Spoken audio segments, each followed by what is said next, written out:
Originally, I wrote this song before I had an idea of what the EP would be about. And in case you guys didn't know, this EP dropping November 10th is one story, front to back, which is a combination of stories from my life and stories from other people's lives, which creates kind of like a concept album. Front to back, there is a character, and it's like this character's experiences throughout the EP, and it's a story. I don't want to give away too much. On the release day chat for the EP, I'll break down the entire story of the EP. But for this first song, I'll tell you my perspective on it.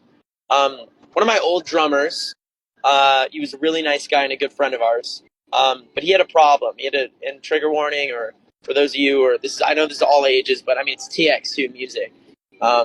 He had a drug addiction, and it was pretty bad, to the point where he told us a story one day. It was like he woke up every day and he would just do coke off a mattress, which is thus why the song has the lyrics "coke off a mattress," in case you were wondering.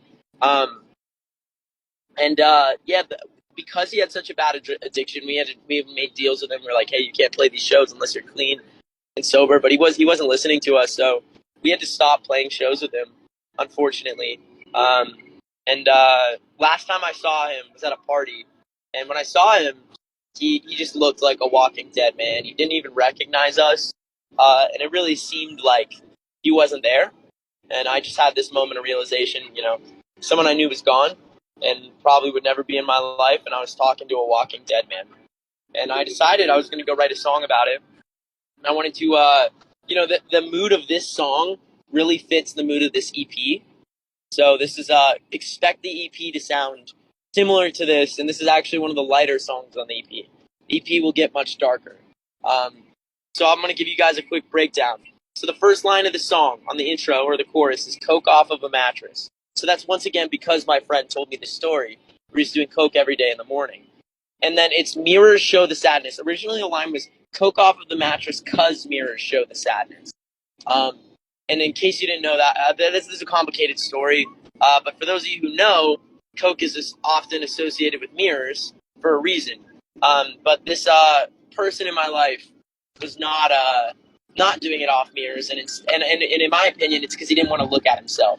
That's why I said cause mirrors show the sadness. So this person was doing it off a mattress because they didn't even want to look in the mirror. So that's why I said coke off a mattress, mirrors show the sadness. Descending into madness. It felt like this person was slowly descending into a scene of madness. Especially that party felt like madness. And no one cared. At the party, no one was saying anything to him.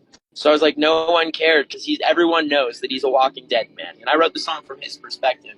So it's because I'm a walking dead man. And that's the story of the chorus, because I'm a walking dead man. One black eye and bullet holes. That's just kind of a description of how he looked. He had really torn up clothes with, once again, dirty hair and torn up clothes. I said, Mom, I've never been better, because from what I remember, he had no communication with his parents. And that's something I related to as well when I was putting myself in this character's position, was that it's really hard to just tell my parents what was going on in my life at the time. And I can imagine the same thing with him. But whenever you do call your mom, you say, yo, everything's great, even if it's not. So that's why I said, Mom, I'm still put together. And once again, I tell the world that I'm fine while I dive into the fire. He was so convinced that he didn't have a problem. So he was saying, I tell the world that I'm fine while I dive into the fire, which is behind closed, which is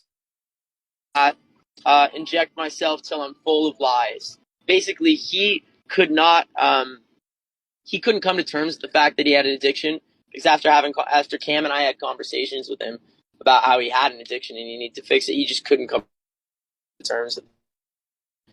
So that's a connection. Real quick, I'm sorry if it cuts out. I know we're at a bad spot now. Oh, the truth. And it's just that I bet deep down he knew what was going on, even if he couldn't say it. But and I think he just didn't want to admit it. So the truth burns like a splash of acid. It's like an image in the head.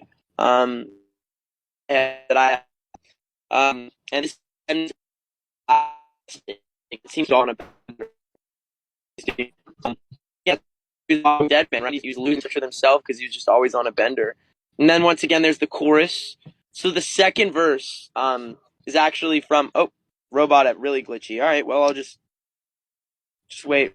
The second verse was actually a combination of my character that I created for this EP, my life, and my friend's life. So my friend did actually not knock up a girl, but I did at some point in my life, and that's what Two Pills is written about. And that kind of inspired this character in the EP, who is a rock star who moved to LA in chase of his dreams. Thankfully, I was able to get an abortion. I know this is going to get a little heavy here, but this is, I mean, if you're listening to my music, this is what you're in here for. You guys want to know everything, so I'll tell you everything. Thankfully, I was lucky enough to get an abortion with a past partner. But this character I created in the EP made all the wrong decisions that I didn't make. That's why it's a fictional story on the EP. So this is, and once again, this is the first song in the EP. So this character is a rock star who moved to LA with a drug addiction, and told themselves that they didn't make it in music, they wouldn't be here anymore. And I've always told myself that. Thankfully, because of you guys, I am here, and we've been making it. But this character is not.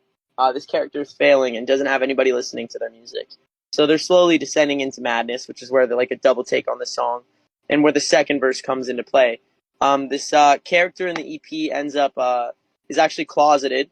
This character is gay on the EP, and they end up getting into a relationship because they're in a closet with a girl, and they end up getting her pregnant. And so that's the second verse is kind of the story of that with a mix of my story. So the story is knocked my girl up, then got stoned. I don't want to remember. Lost my job and then my hope. I fucking hate December. And December is one of the most tough months for a lot of people's mental health, and it's really tough on me. I hate December myself. And this character moves to LA in December, gets a girl pregnant, and LA is a graveyard for dreams. They're falling into the scene, right? I buried mine 6 feet deep, and now I'm drowning into the scene. In LA, I saw so many people who wanted to be musicians, who never made it, who are still in the scene. And some of them I've met have been in the scene for 10 years, and it seems like they're stuck in this perpetuating cycle of a dream of making it as a musician without the means to do so.